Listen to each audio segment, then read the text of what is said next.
Assalamualaikum warahmatullahi wabarakatuh. Sebelumnya perkenalkan, nama saya Reski Namar Fernandes dengan NPM A1A023-110 dari kelas 2C Pendidikan Bahasa Indonesia. Nah, di sini mata kuliah pengelolaan pendidikan dari Bapak dosen pengampu, Bapak Dr. Muhammad Kristiawan, SPDI, MPD. Baik, di sini saya akan menjelaskan tentang manajemen pendidikan nonformal dan pendidikan anak usia dini. Manajemen pendidikan nonformal dan pendidikan anak usia dini memiliki peran penting dalam meningkatkan kualitas pendidikan di Indonesia.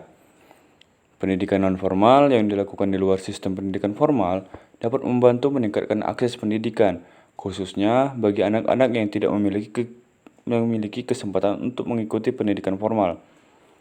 Pendidikan anak usia dini yang meliputi usia 0 sampai dengan 6 tahun sangat penting karena masa ini adalah masa kritis bagi perkembangan fisik dan mental anak. Manajemen pendidikan nonformal harus dilakukan dengan secara efektif dan efisien untuk memaksimalkan sumber daya manusia yang tersedia. Hal ini dapat dilakukan dengan cara mengawasi kinerja guru, mencari solusi dari hambatan yang dihadapi, dan meningkatkan kesadaran masyarakat tentang pentingnya pendidikan anak usia dini. Pendidikan anak usia dini dapat diselenggarakan melalui jalur pendidikan formal, non-formal, atau informal. Jalur pendidikan non-formal seperti kelompok bermain atau KB, taman penitipan anak atau TPA, dapat membantu meningkatkan akses pendidikan bagi anak-anak yang tidak memiliki kesempatan untuk mengikuti pendidikan formal.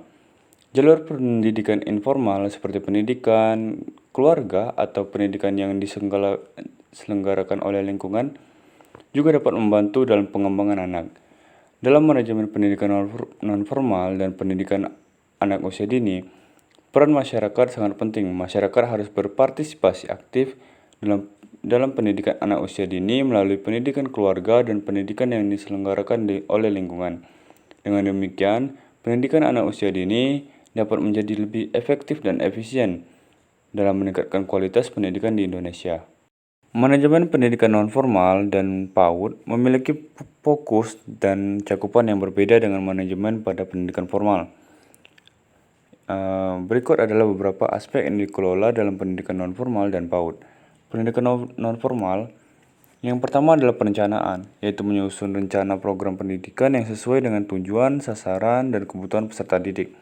Rencana ini mencakup kurikulum, metode pembelajaran, evaluasi, dan sumber daya yang dibutuhkan.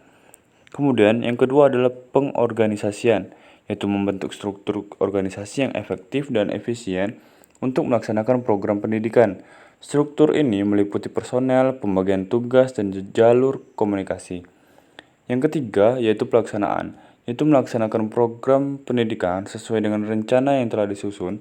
Hal ini meliputi kegiatan pembelajaran, pembinaan peserta didik, dan pengembangan sumber daya manusia.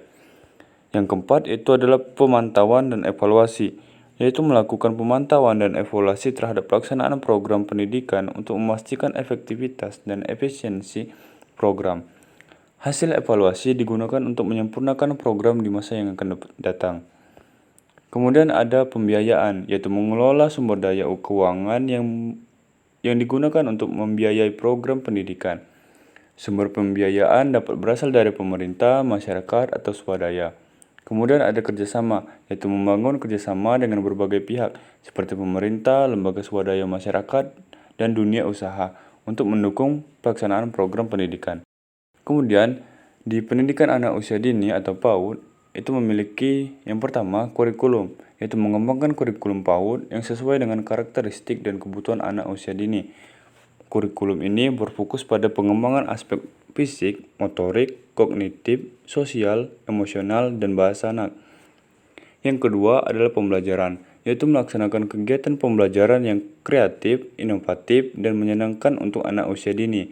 Metode pembelajaran yang digunakan harus sesuai dengan tahap perkembangan anak dan melibatkan berbagai permainan dan kegiatan yang menarik.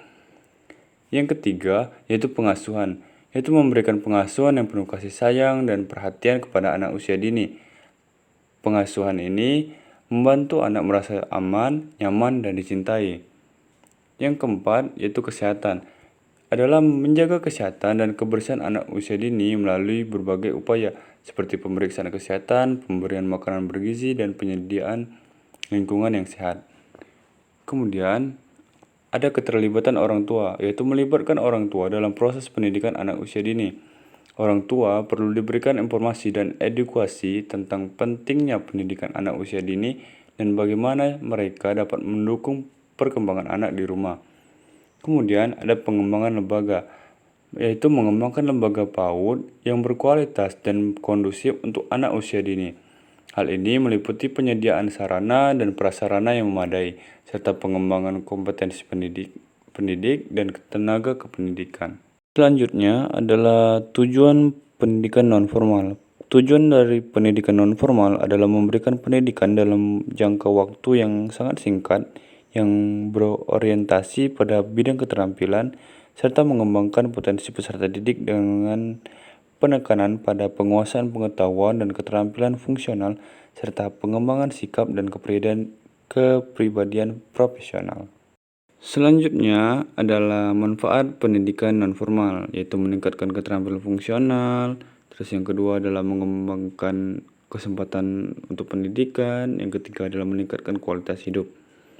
Kemudian adalah tujuan pendidikan anak usia dini atau PAUD, yaitu adalah untuk membentuk anak Indonesia yang berkualitas, yaitu anak yang tumbuh dan berkembang sesuai dengan tingkat perkembangannya sehingga memiliki kesiapan yang optimal di dalam memasuki pendidikan dasar serta mengarungi kehidupan di masa sekolahnya. Kemudian ada manfaat pendidikan anak usia dini. Itu yang pertama membentuk kepribadian anak yang lebih matang, yang kedua yaitu meningkatkan konsentrasi dan fokus anak, yang ketiga adalah membantu pengembangan emosional dan intelektual anak.